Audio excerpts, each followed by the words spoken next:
Mbak bicara kami lanjutkan pemirsa, masih bersama dengan Pak Anton di sini. Pak Anton, selama 1 minggu kemarin seperti apa Anda melihat antusias masyarakat dalam mengikuti reses ini? Ya, makasih ya Mbak Aziza.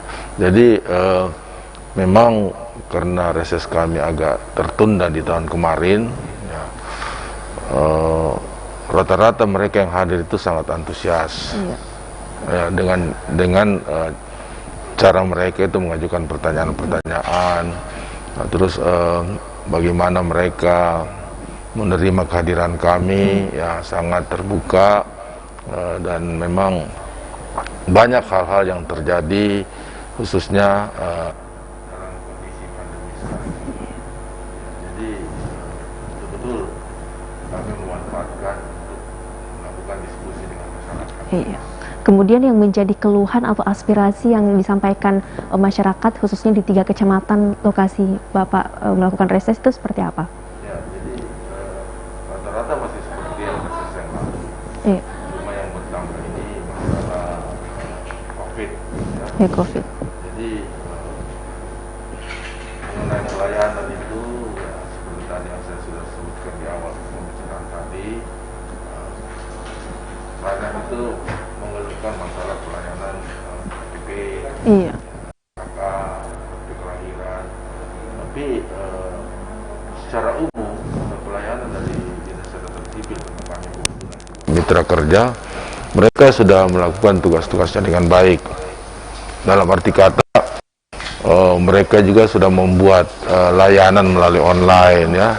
Cuma memang kendalanya karena terlalu banyak yang peminat, ya, apalagi yang tahun kemarin itu mau masuk sekolah, anak-anak kan ada hal yang harus dilaksanakan, harus ada identitas, ya. Juga pada saat menjelang pemilihan wali kota, permintaan untuk pembuatan kartu tanda penduduk itu cukup meningkat. Tapi alhamdulillah Tuhan bahwa kami juga masyarakat, karena kami juga termasuk masyarakat, bahwa pelayanan itu cukup maksimal, sehingga keluhan-keluhan semakin berkurang. Catatan sipil juga punya cara bagaimana melakukan kegiatan-kegiatan tersebut. Hal lain, ya, tentunya yang saya katakan bahwa masih seperti yang tahun kemarin itu masalah fisik, yaitu infrastruktur, ya, misalkan jalan lingkungan, ya, drainase, terus lampu penerangan jalan, ya, itu semuanya sebenarnya di reses yang kemarin itu kita sudah persiapkan, kita sudah tampung, dan itu tentunya melalui mekanisme yang ada. Cuma karena terjadi pandemi, kebijaksanaan pemerintah pusat, ya, tentunya turun ke daerah bahwa anggaran-anggaran fisik itu rata-rata, ya, kecuali dan ada puskesmas atau sekolah yang memang dibutuhkan diperbaiki ataupun dibangun, ya itu mungkin masih bisa dilakukan penganggaran. Tapi yang lainnya itu di stop dulu. Syukur karena di tahun 2021 ini permintaan masyarakat kepada kami melalui reses itu kami sudah boleh lanjutkan. Pihak pemerintah kota melalui sistem pemerintah daerah, SIPD. Jadi semua masukan-masukan yang kami terima pada saat reses melalui masyarakat, khusus kegiatan fisik itu, yaitu sudah kita lakukan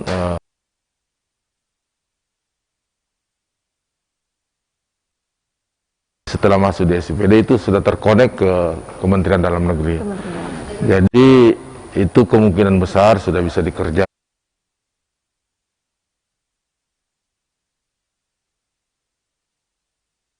Masalah dana, ya, karena dari 50 anggota legislatif yang reses ini, ya pasti rata-rata semua punya konstituen mengajukan. Ya, syukur misalkan di dapil kami misalkan ada masukan, ya pas bersamaan lokasinya berarti, ya, tapi kalau beda-beda kan lah, bayangkan itu banyaknya biaya yang harus disiapkan. Ya, jadi setelah kami melakukan tugas kami, menerima aspirasi, kami lanjutkan ke pemerintah kota. Ya, sekarang kebijakan pemerintah kota yang kita tunggu. Mudah-mudahan bisa disediakan juga anggaran, walaupun tidak semua. Ya, karena seperti yang saya katakan tadi, tahun kemarin itu memang tidak ada kegiatan fisik, ya, padahal kami sudah menerima aspirasi. Setelah kami turun itu lagi ditanyakan, ya bagaimana ini Pak, kami sudah dijanji, tapi syukur alhamdulillah puji Tuhan kami bisa memberikan jawaban dan mereka bisa mengerti bahwa memang dana-dana itu alokasinya sangat besar untuk pemberantasan COVID, karena ini kan pandemi. Jadi bukan saya di Kota Makassar, ya seluruh Indonesia, seluruh dunia mengalaminya. Ya. Kemudian ketika di lapangan Pak, ada masyarakat yang mungkin menyampaikan hal yang bukan bidang dari Komisi A sendiri, seperti tadi infrastruktur, masalah ekonomi dan lain. Seperti apa sih dari Bapak ini menyampaikan aspirasi mereka, bagaimana prosedurnya? Ya, jadi kami akan tetap menampung. Dan seperti kami di fraksi PD Perjuangan itu kan di semua komisi ada, dan rata-rata memang fraksi yang ada di Kota Makassar ini, DPRD Kota, semua punya perwakilan. Nanti kita akan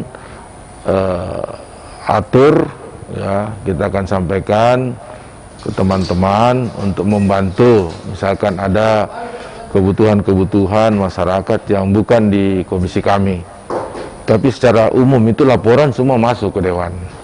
Nanti Dewan juga akan verifikasi, ya, kemana ini arahnya.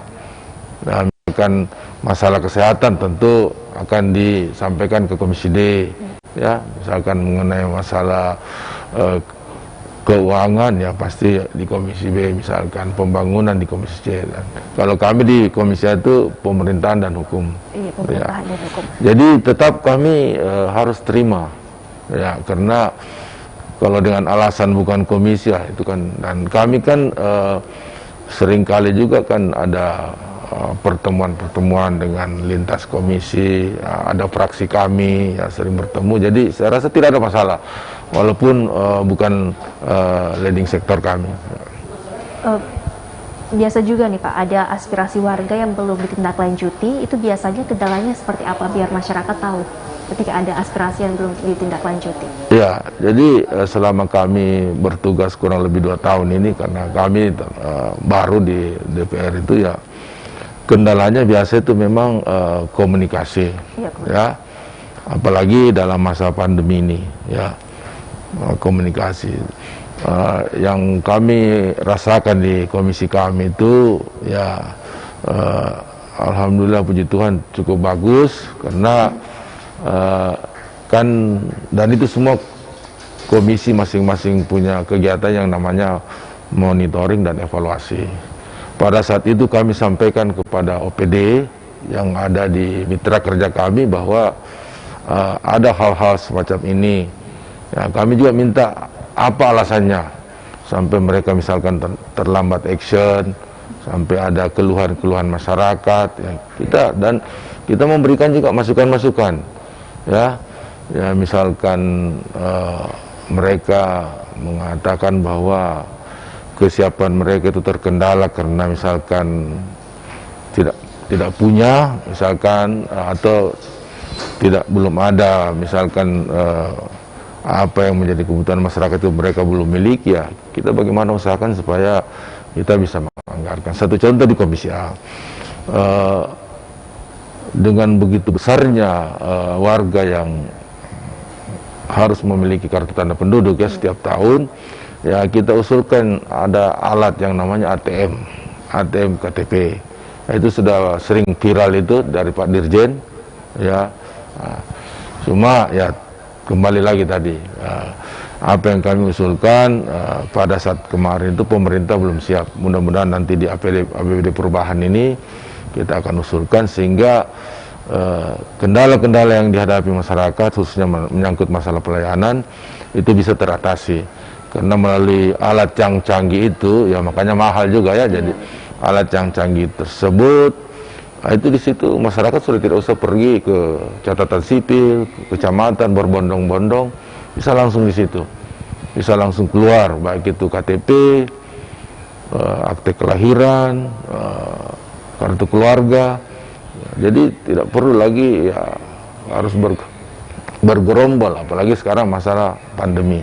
Jadi saya pikir, dan itu yang kami alami, bahwa kami tetap berusaha bekerja sama dengan pemerintah kota karena memang mitra kerja kami untuk bagaimana mengantisipasi ataupun melakukan hal-hal sehingga keluhan-keluhan yang ada di masyarakat itu dengan perlahan-lahan bisa diperbaiki dan ya dikurangi ya, karena biar bagaimana kan pelayan masyarakat itu khususnya di pemerintah kota itu kan mereka juga kemampuannya terbatas ya, baik itu secara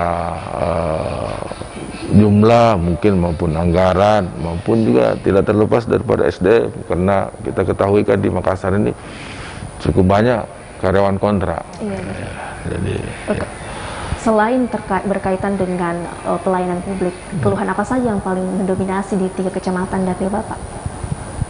Ya itulah tadi, seperti misalkan banjir. Ya, kemarin itu di tempat saya reses itu di Bajimam Pakasunggu, itu ada warga yang kena DBD demam berdarah ya, DBD. Ya, pengakuan mereka sudah sampaikan ke pemerintah kota melalui puskesmas, tapi terlambat. Nah, belum ada action dari pemerintah kota dalam hal ini Dinas Kesehatan.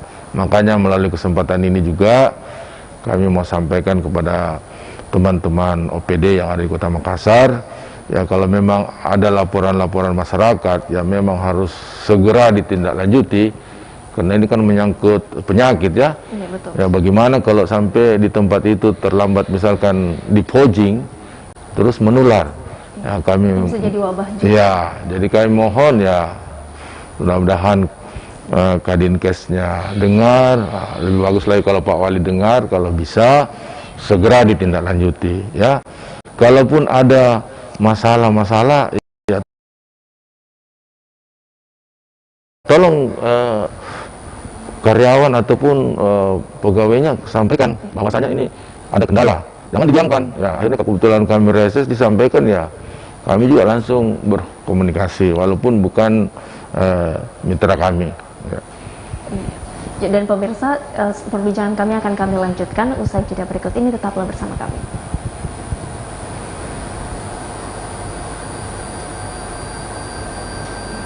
Ya itu satu kelemahan.